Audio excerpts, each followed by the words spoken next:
Vítajte v mojom kvetinovom kráľovstve, ktoré sa mi tu udialo vďaka jedlým kvetom a v tomto krátkom videu vám ukážem, ako vďaka takejto malej krabičke kvetov dokážete z akejkoľvek svojej torty spraviť absolútnu bombu, z ktorej všetci odpadnú. Tak poďme na to. Keď zdobíte jedlými kvetmi, nie je to žiadna veda, stačí keď aspoň vopred máte jemnú predstavu, ako by ste chceli, aby tá torta vyzerala. Vždy sa kvety snažte aspoň trošku zapichnúť do krému. Je to pre ne lepšie, keď získavajú vlhkosť aj z krému a potom o niečo dlhšie vydržia. V chladničke bez problémov vydržia na torte aj 2 až 3 dní.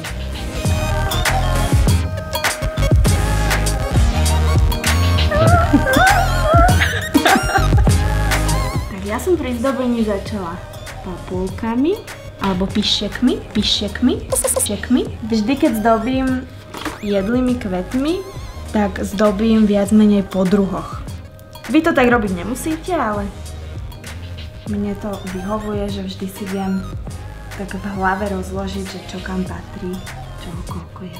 Kvietky nemusíte používať len celé, ale môžete si ich aj rozdeliť na lupienky. Pri niektorých druhoch kvetov máte z jedného kvetu aj 20-30 lupienkov, čo je vynikajúce, že potom je tá torta taká bohatá a našuchorená.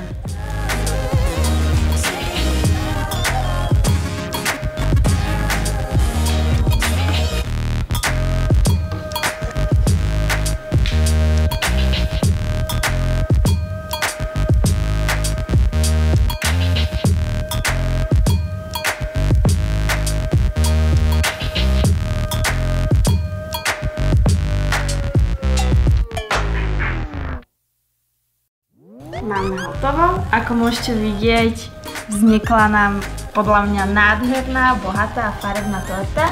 A to všetko len z takejto malej krabičky. Čiže stačí len trošku kreativity a vedieť, ako pracovať s tými kvetmi a stačí vám naozaj málo, aby ste mali krásnu a farebnú tortu.